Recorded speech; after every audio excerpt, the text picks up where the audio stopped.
What do you do when someone calls you up and says to you, Redmond, 30 years ago, you became famous by writing a pile of books about your travels in Borneo, the Congo, and the Amazon River. In here somewhere. What do you think about going on the road again? How about visiting all those places you have been dreaming of? Follow the footsteps of your 19th century heroes, whose books are getting dusty in your bookshelves. Of course you say, yes. And then you think, uh-oh, I'd better be really prepared this time. Oh, works. I was born in the wrong century. That's what my friends tell me, and I'm afraid they're right. I should have lived in the 19th century, when most of the world still had to be discovered. I should have been one of those brave men who left the safety and warmth of their homes to explore the blank areas on the globe, those places where no white man had ever set foot. Without those men, the world would not be as it is today.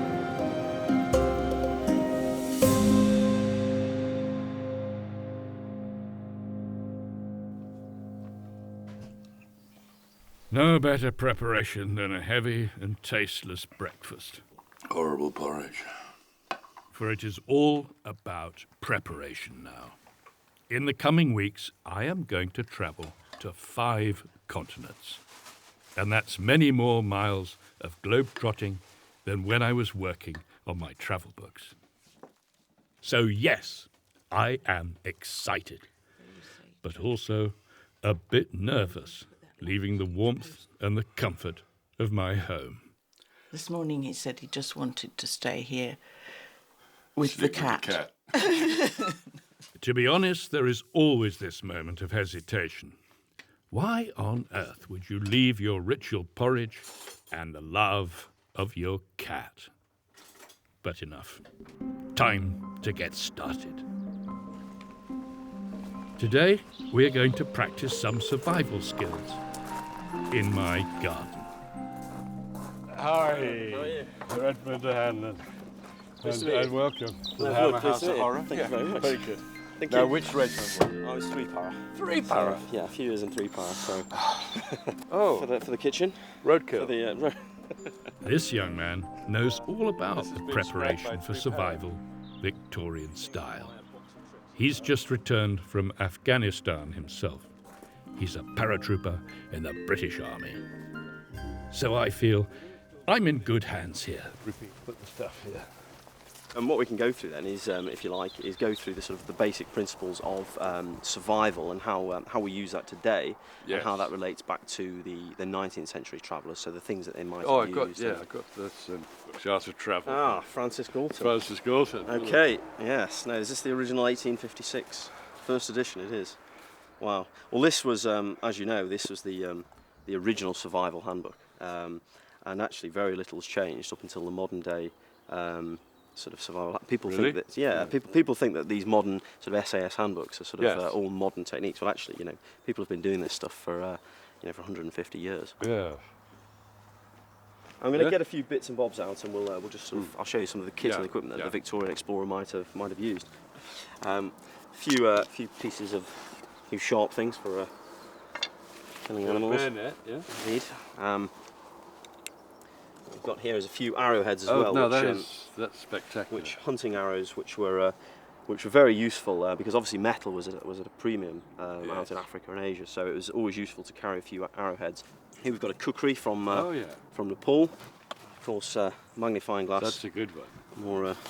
That's an Afghan knife from the 19th century. That's very impressive. Victorians must have had water bottles on their belts. Yeah, and this would be something that you'd carry, your brandy just in. take your brandy in, or water. Or In the 19th century, there was no such thing as travelling light. That's why the film crew is getting a bit nervous. I told them about eccentric travellers who took iron beds and mahogany cupboards for their daily whiskey. Well, that I won't do. but I will take my trolley with books. Lots of books. And even more books. Preferably rare first editions. And as the crew will find out soon, where I go, my trolley goes.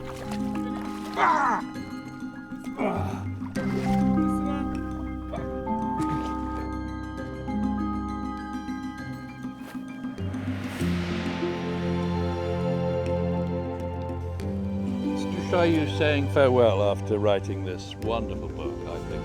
Marvellous, full of life. On peut rouler avec ça. Hein? Ah bon? Oui, c'est comme ça. C'est un peu stupide. So yes, I have my peculiar travel habits. For instance, I never seem able to get all my stuff back in the trolley in the morning.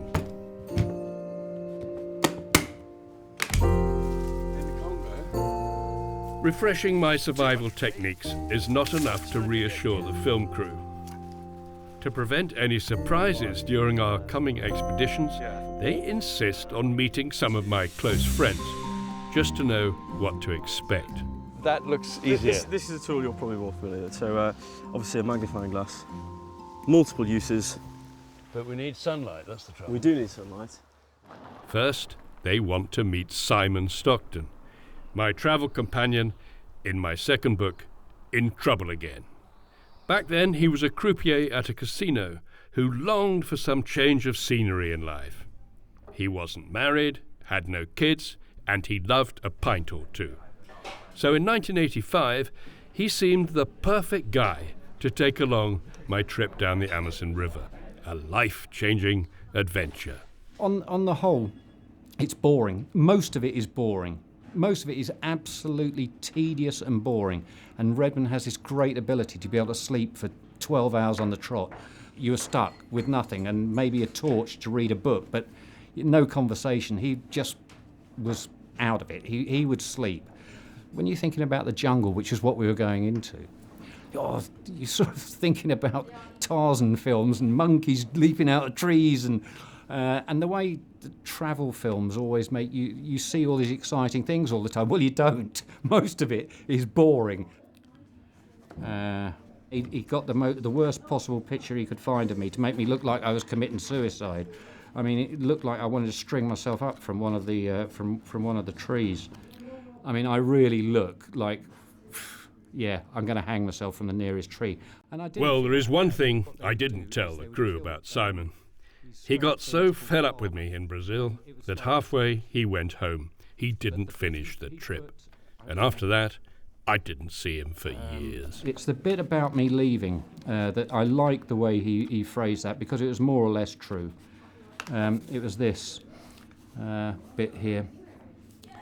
Me telling him what an arsehole he is, and you've got no taste buds, and he hasn't. You know, you could give him a bit of chicken and a bit of steak and a bit of fish, blindfold him, and he couldn't tell the difference. He could eat anywhere, and he wouldn't know. Oh yeah, that's great. Which is why that crappy food was great for him. You know, that's why it didn't bother him. But he says, I've put there, you've got no taste buds at all. You think everything's wonderful. You wouldn't know a good meal if I shoved one down your throat. You're a fat brute. You're about as sensitive as a rhinoceros. And there again, you're a maniac on top of it. This is the bit. You get excited every time you see a new bird, whereas me, in all honesty, Redmond, to be totally frank with you, I just think, well, fuck, there goes another bird. Using a foot to sort of secure it. And Redmond insists. He always insists on doing everything the hardest way. Don't take any creature comforts with you. You've got to do it exactly the way the natives, the Indians are doing it. You've got to do, if they're eating, that stuff, we've got to eat that stuff. Don't introduce them to anything that's not the stuff. And so I think the food we took, I think we took a few sacks of rice, and the rest of it was shot out of the trees or pulled out of the water, which wasn't the greatest for my delicate casino palate. And no alcohol as well. That was one of the most insane things. And what we need to do is get rid of the feathers. So the best way to do that is to loosen them up, is by basically dipping the whole chicken in the boiling water and plucking the feathers up. So it doesn't take too long, you just give it a good old dip.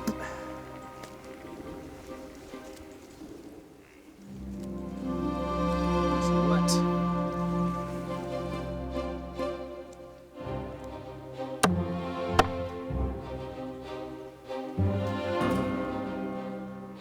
Have char grilled chicken for lunch.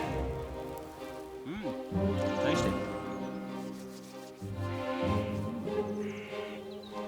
The one thing that every Englishman should carry is some quinine, which is obviously a key ingredient of Indian tonic water with lime, which we've obviously used for other purposes as well. Which again was just a fantastic opportunity to have a drink out on your veranda in Delhi. So. Well, here's the £3. Here's the survival. Yes. So that's the survival part. In the meantime, I'm not sure the conversation with Simon did reassure my film crew about our future expeditions. Maybe I should just tell them, come on guys, forget your worries about hotels, good food and the right car. Pick up your gear and just follow me.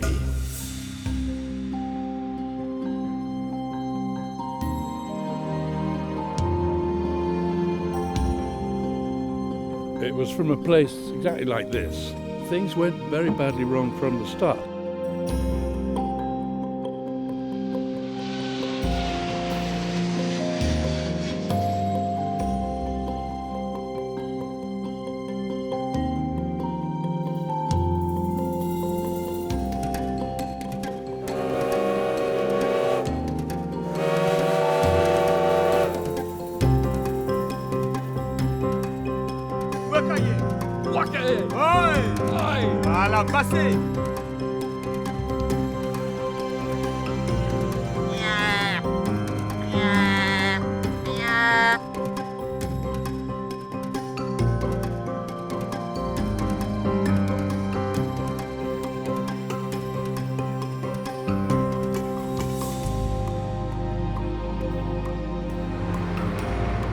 Mongol is a slave to habit.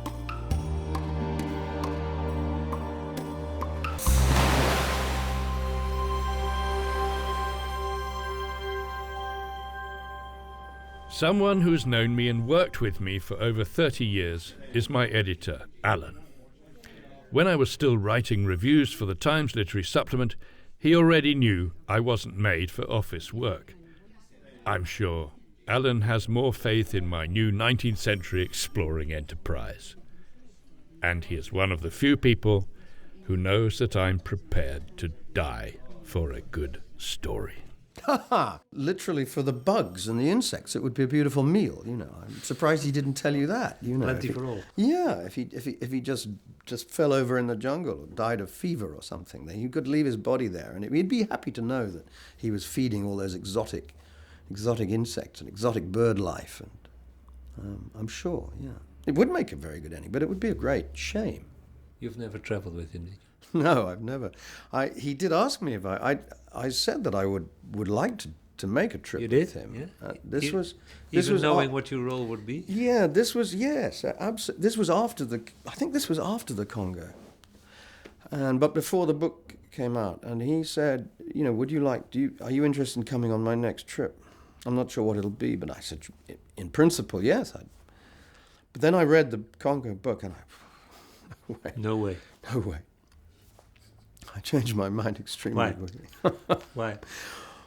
Well, I still felt I had some years of life, and productive life that I wanted to enjoy. I thought it would be quite easy to lose one's life on one of these trips, and I'm very amazed that no one has yet. What is it in Redmond that he actually looks like he's born in the wrong century? I think he always has. I've actually found a photograph of him in the 70s where he's got really long, quite curly hair here and always had the whiskers. The only time he hasn't was when he was forced to have it shaved up the back to marry me, because his parents didn't want him to marry me. And the condition was that if he had a haircut with a shaver, you know, straight up the back, a military one, he would sign the papers, the father would sign the papers, and he was just relying on Redmond being too vain to do that. But it meant that when we went on our honeymoon to Paris, Redmond spent the entire time under his motorbike jacket. It was over here, which was so funny. It was wonderful for me because it was pure entertainment, but miserable for him. When he first goes away, I have to move all the odd pants, socks that are all around the place, because otherwise I get sad, because every time I see them I realise he's not here. So I get it quite tidy, and then I manage to keep it quite tidy without very low maintenance, just a bit of hoovering on a Sunday. And because I don't pull things out of the bookshelves and drop them on the ground like he does, and Redmond doesn't do boring, okay? He'll be exciting and entertaining, and then he'll leave them on the ground. And if I haven't got time, they'll stay there for years.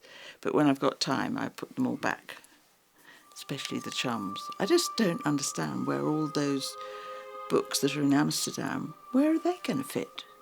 The bookshelves are full. Maybe it is not such a bad idea for me to leave Pelican House for a while and let it recover. For if it was up to me, nothing would get thrown away in this house, apart from the bits of my hair when it's cut. I have an irresistible urge to collect and preserve as many things as possible, especially books. So this is Pelican House, where I've lived for years and years. Now, there's just photographs from Congo, and that's Belinda, my wife. Belinda, I wanted to know what she would look like if she was black, so that's reversed. And those are sort of miscellaneous bird and medical books, tropical travelling books, all around the room at waist level. Books by friends, so Ian McEwan and Martin Amis and Julian Barnes. And then here, there's South America. This is all Africa, all West Africa. But a lot of my books at the moment are on loan to Artist Library in Amsterdam. Pictures of Belinda. There's certainly no pictures of my mother and father. Why not?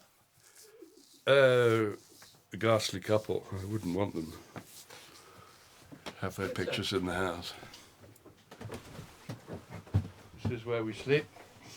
And the books have sort of multiplied by themselves in here in a fairly random way. And then this is where I work, or used to work. And yeah, it's got out of hand. Here are all the notebooks from the trips and a bit of Duchaillou here. Lots of, well, again, some of those books are in Amsterdam. And as you can see, somehow or other, I don't seem to have what's that doing? A computer-y thing.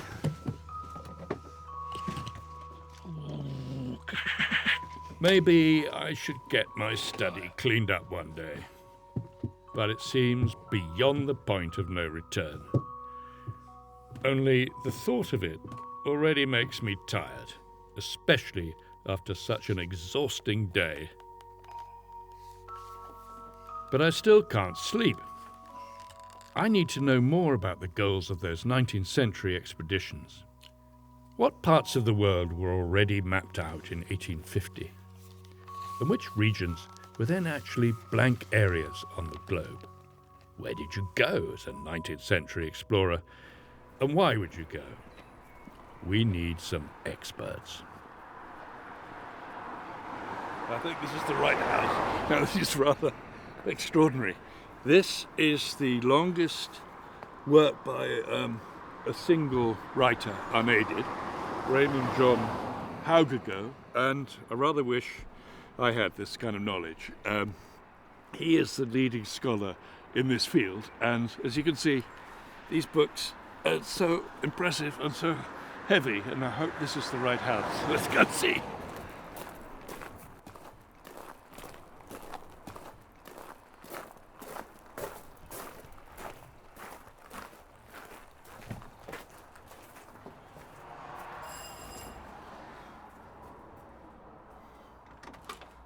Oh, I got just in time.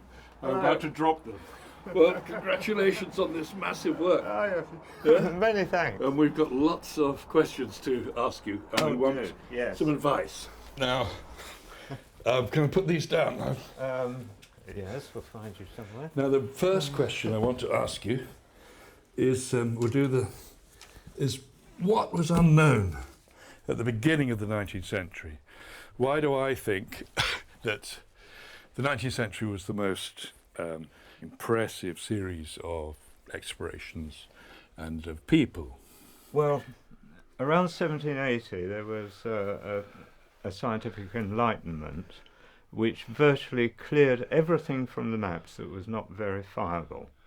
Wow. That left vast blank spaces which had previously been filled with names taken from medieval explorers or just learnt from hearsay.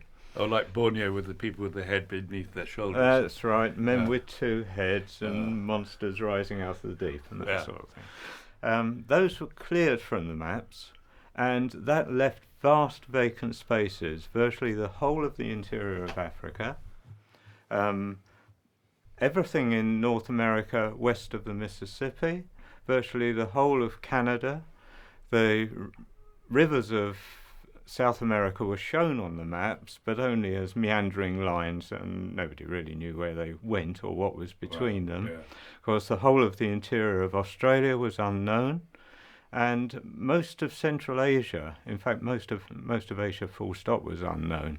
Well, there's a huge white spot in one of your atlases. What's the date of this? It gives you some idea. This is 1850. Already we have some travels of Livingstone, who filled in this area down here, and Burton and Speke from this side. But of note, the whole of this area is unknown, and that actually contains the River Congo, the course of which was unknown beyond about 150 miles beyond the coast. So that's what produced this richness of expeditions in the 19th century. A double-checking of the accuracy of our maps of the world. Mr. Haugago and I could have gone on talking for hours if it wasn't for my next appointment in my favourite shop in Oxford. If I had more space in my house, I would also collect old maps. They were essential for my 19th century heroes, and I love them. They whisper the thoughts of those men that lived 150 years ago. Imagine that once these simple pieces of paper might have helped them find their way home. You must be Fergus Fleming, yeah? Redmond, hello. Redmond O'Hanlon, how'd you do? Good to see you. That's great. And look, I've been reading your... He is the nephew of the adventurer Ian Fleming, who was the creator of James Bond. But more important, he knows an awful lot about 19th century expeditions and explorers. Now here we go. This will be the late part of the 19th century. Here's Greenland, here's Baffin's Bay, and it's all filled in. And the reason it's filled in was because John Franklin, who in 1845 took 2 ships into the Northwest Passage and disappeared. Nobody has since ever found out what happened to him. So they spent years looking for him, and in doing so mapped that area of the Arctic. And by the time they'd eventually found him, but when they looked in the right place, they'd finished mapping all the wrong ones. One should never forget that your life expectancy wasn't that great in Victorian times. I think the average is sort of, I forget exactly, but it was the 30s or the 40s, if you even it out with child mortality and everything. So if you if you went exploring, particularly in the Arctic, which is such a clean environment and didn't have all the germs that you would get in an industrial city like London or Manchester or anywhere like that, then you would be better fed and probably a lot healthier and have less likelihood of dying than if you'd stayed at home, with the one exception of Africa. If you went to Africa, it was an almost certain death sentence. But there were two main reasons for going to Africa in the first half of the 19th century. The first was to discover where the Niger flowed. That was a great geographical problem because nobody knew where it went. It could go left, right, up, down. Some thought it connected to the Nile. I mean, it was a great geographical mystery. And the second reason was to find Timbuktu. There you are, Timbuktu. Streets paved with gold. Women flinging themselves at you. It was all there. Timbuktu was pure fairy tales. I mean, it had at one point been an important, and well, still was to some extent, an important trade centre. But it had been built up in popular imagination, rather like El Dorado in South America. It's very similar. In all fields of exploration, you get these lost centres that, have everything you want, if only you could find them. The El Dorado was one, Timbuktu was another, and even at some point the poles were thought to be centres of enormous wealth and even openings into another world. And one theory was that both at the North Pole and the South Pole there were holes in the globe which led to an underworld, and inside the world there were these concentric spheres, and each one would be inhabited by a different race. So even at the poles, a place which you'd think would be one of utter desolation, they managed to conjure some El Dorado-esque magic about these places. So a lot of men were looking for paradise on Earth 200 years ago, quite understandably. But according to Fleming, travelling south was in those days a very bad idea. I wonder if I would have sailed off to Africa anyway. Probably. Well, if you found my corpse in the Gabon or somewhere less interesting even, it's just possible I would have my passport in a pocket in a waterproof case, I think. And if you wanted to know who I am, then obviously you'd look on the back page and see who the relative and the friend are, to be contacted in the event of accident. Now, Belinda, my wife, obviously, she knows me well, and then I think probably the friend who knows me best, probably better than I know myself or would want to know myself, is Ian McEwan. Wow. Well, I have to say I'm very touched. I didn't know that. So in the event of something terrible happening to Redzi, and nothing ever will, of course, someone might be in touch with me. First with and Belinda. I'd arrange the rescue party. Yes. The helicopters, and my goodness. Okay, well, at least I'm ready now. Well, it is a real honour. I'm very touched. Why is it always something has to go wrong when O'Hanlon starts travelling? Well, he'll probably tell you about the 19th century laws of thermodynamics. The second law of thermodynamics is that systems tend towards chaos. And Redmond was put on Earth to accelerate this process. And underneath that is the more important Redzi, which is the Redmond who is the natural history editor of the Times Literary Supplement, who can recognize just about any bird from any distance, who has read extensively through 19th century biological writing especially, who lives in unbelievable chaos and squalor in the Pelican House, but when he wishes to make a point can just leap up from his seat and find from under a dirty plate the book the page that he needs. Do you have any idea why he has this flirtation with the 19th century? I think that it's got something to do with his childhood. I think Redmond had a pretty difficult and darker and troubling childhood that even now, I think, is a force to a kind of darker element, slightly more melancholic, depressive, sometimes angry side of him that most of us never see.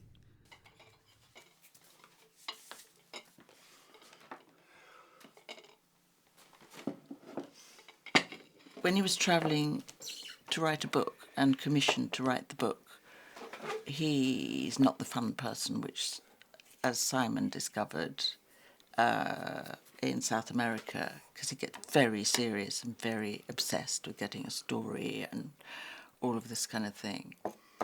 And that's the number one. And I think he wouldn't even notice if he'd forgotten me somewhere. Seriously. I would. The entertaining Redmond is very different to the working, I'm going to write the best book ever and this has got to be the best sentence ever. And it's a very different person.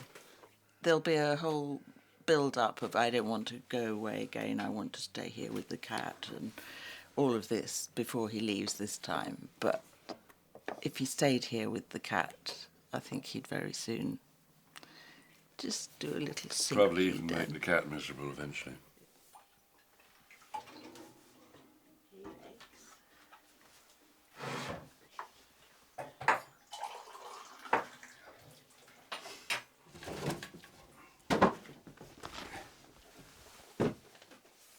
When I had a student house lodging, my father took me out to the hotel, the Randolph.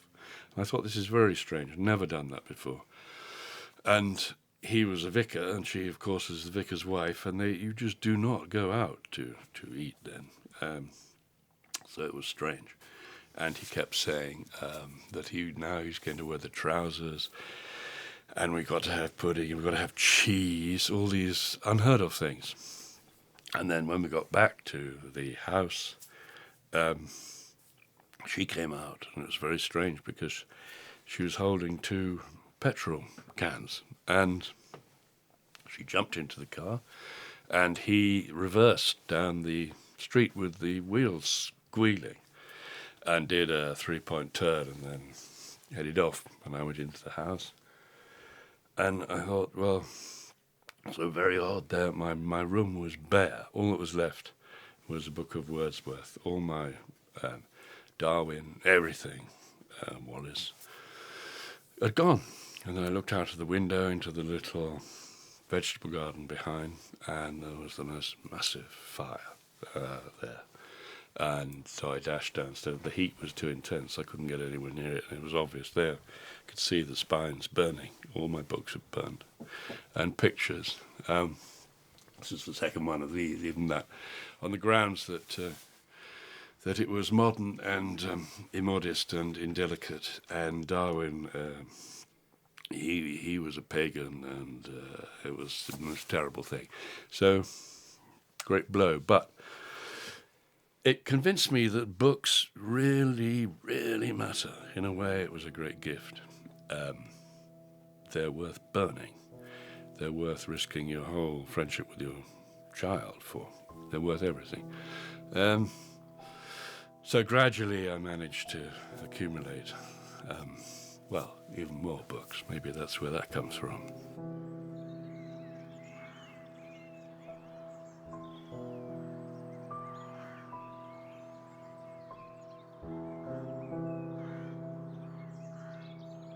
I think the Church of England, which Redsey loathes, the memory of his childhood, which he also loathes, the coldness of his father, the violence of his mother, the forced Sunday church going, which he rebelled against as fairly on in his childhood. All of these are somehow embraced by himself becoming almost a parody of a vicar, but of a 19th century vicar of the Darwinian sort. So that's my theory.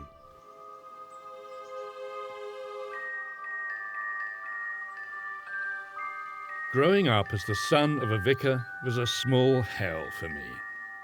But when I was a young boy, I had my own El Dorado, my escape. All this is exactly as it was. And it still exists. This little paradise with my old neighbour, Serena Henley. Before I went off on any travels, I always visited her to say goodbye. She was like a real mother to me. And actually, she still is. With one dog, it's a wonderful, long time. Yeah. I must have first come in here when I was... Yeah, you were quite small. Yes. You were quite small. Had my first bicycle. He was a nice little boy, I think. He wasn't happy about home. He would escape from Caen to come here. He had quite difficult parents. They were very holy. His mother was a very strong person, very restricting, not how you would like a mother to be. Very sort of, she wanted her way all the time. She wasn't very kind to him. So in what way would she restrict him then? Oh, I think there were a lot of restrictions that we didn't know about, because he would do anything to come up here. And he loved, as he got older, he loved going around with his gun. He was mad on that, but he watched nature tremendously. He'd disappear into the woods. Did a lot on his own, but he did a lot. He was often, in this house. Well, he was always in the yard. He was always doing things. But day after day he would come. And we were always pleased to see him.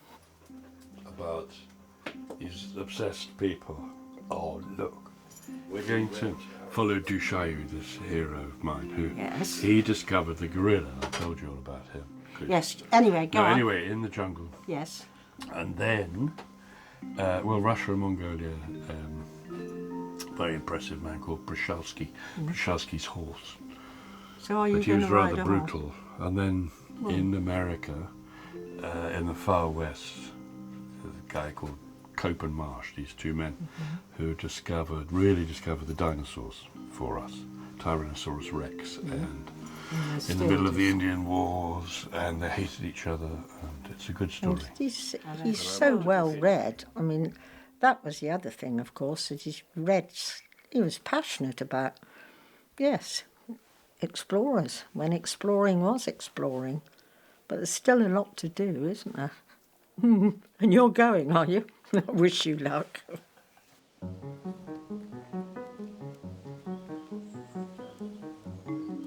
That's the wood there that Redmond used to go tripping about in. Yeah, I still think it's the most beautiful wood in the world, and it has a little valley in the middle and a little stream. Yeah, good memory. Don't break your neck here. So now, you all know it. This secret hiding place where my love for nature and exploring grew into a lifelong passion. It all started here. The collecting of eggs and dead animals, the study of birds and plants. I never grew up, I suppose. Hey, whoa. That's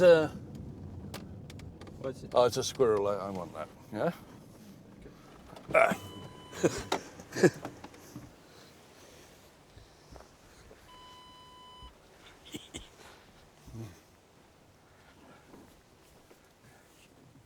I used to have a fridge full of these, and stoats and weasels and voles, several types of mice, and I even found Gilbert White's harvest mouse, and they were all in the fridge, and a wonderful collection. I was going to stuff them one day, but Belinda, my wife, she really didn't like it, and not only did she throw all the animals out, but she threw the fridge out as well.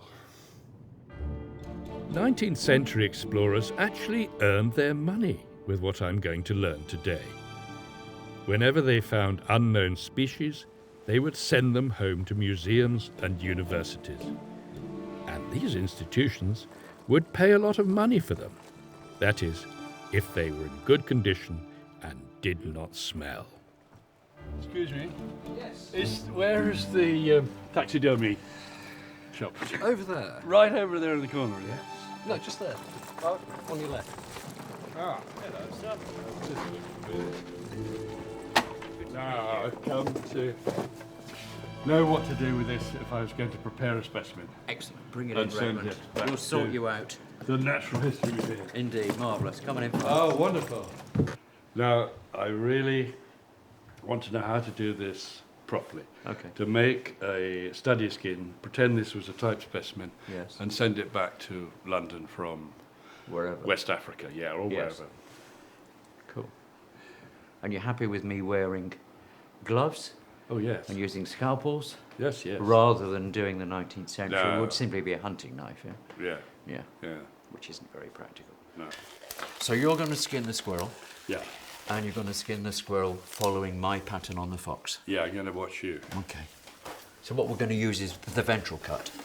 Yeah. If the skin was being prepared to transport, then the person skinning it would not take the care that a taxidermist does nowadays because there isn't the time, as you rightly pointed out. You're fighting humidity and there might be 20 specimens. Yes, waiting for you. And you've got 10 minutes. I know it's not it's not like You're that. covered But in night black falls very flies, quickly. mosquitoes. Lots of flies, lots of mosquitoes. So you would start exactly right. And how near to the throat, too? No. No, just... I would go from between the shoulders. Okay.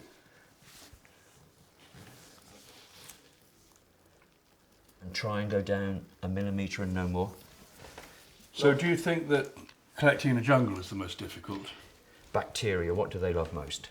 They love warm and wet. Yes. So any part of the world that's equatorial, close to tropical, you're going to be fighting a continual battle to keep the skins of the animals that are in the queue in a good enough condition so that when it gets to you and it then gets salted, it's not lost. How are you doing? Well, not as well as you. Just don't cut yourself. Bird skins are much simpler. Bird skins, particularly if a bird is fresh, and when specimens were collected in the field, of course, they would be fresh, probably that day, collected that day, so bird skins would be simple. But mammals, I'm sure we're the same, are loath to part with their skin. Yeah. There are so many. Imagine how long it must take to skin a gorilla. They're enormous animals. I mean, it could literally take you, if it was one person with a good set of butcher's knives or hunting knives, I would think it would probably take you a whole day to skin it, because they're so big, there's so much of them. So do you want me to... if you could... give you a hand over there? Yes, please. Well, there's one place where we won't need taxidermy, really, but that's looking for dinosaurs, following in the footsteps. I wish I could take my teacher, David Leggett, along on some of my travels. He is so experienced. During our little break, I tell David we are going to visit Spitsbergen next month to look for one of my heroes who was partly eaten by a polar bear. And he has even worked on them. It surprised me the first time working on them that they've got blue skin. Blue skin? Quite fazed me. Blue skin? Yeah, they have blue skin. Oh, weird. Quite amazing. Nobody would know what shape the skin was meant to be. Oh, I see. No, they wouldn't, would they? No photographs? No reference material. It's quite baffling to think that a whole skin of something along the lines of a gorilla would go back to London and in London be worked on by people who had never seen one, who had no idea what one looked like. Yeah. They would assume it was, they would be told it was simian, it was an ape, so therefore it would probably stand like we do. Yes. With his teeth bared, and looks for all the world like a gorilla-shaped human. And he doesn't look like a gorilla at all. Yeah. No, because the people who prepared him had never seen one. Yeah, that's interesting. It's amazing that most of the preparations are as good as they are, isn't it? What we need to do now is we need to wash, rinse it off, and give it a good covering of salt. Wash the whole skin? Well, yeah, just put it under the tap. Gosh. Yeah. Put them both on, make sure you don't splash yourself, and just give it a good old rinsing inside. The salt into the calculation. Because this is going to go a long way. This is going to go a long way. You just fold it now? Fold it in half onto itself. That's like the way. that? And then fold the legs over the skin, fold the tail over the head. So I end up with a little square. Just like fish and chips. Yes, very like fish and chips.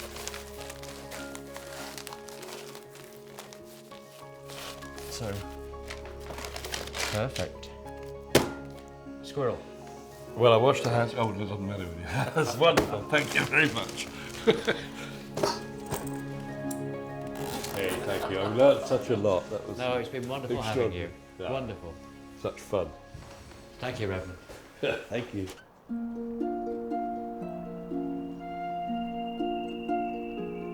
This is a series about my heroes, the great naturalists and the explorers of the 19th century. And their works, well, they're all around us here.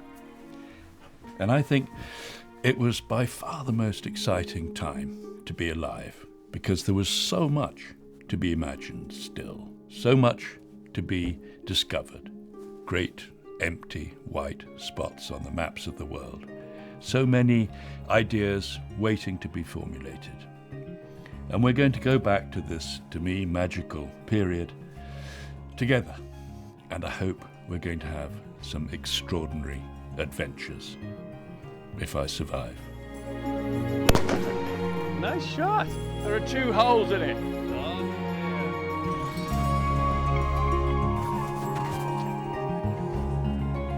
Well, we're about to enter deep primary forest. Would you advise us to go on any expedition with Redmond O'Hanlon? You know the answer to that, don't you?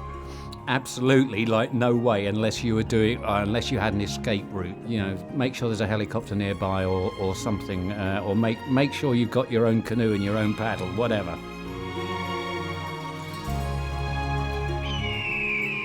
Needs enough sleep. That's very important. Needs more than anybody else.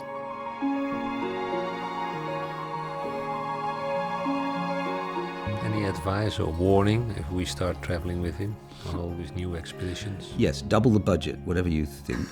If you think it's going to take 20 days, you're wrong, it's going to take 60.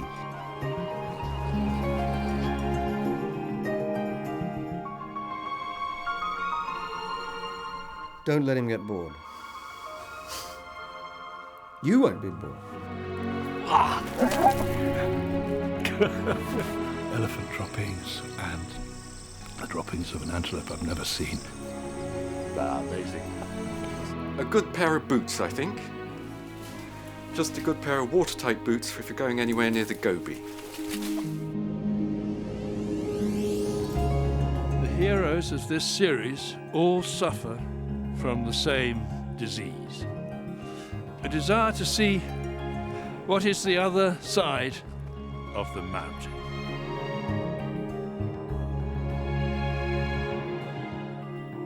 It's pretty amazing.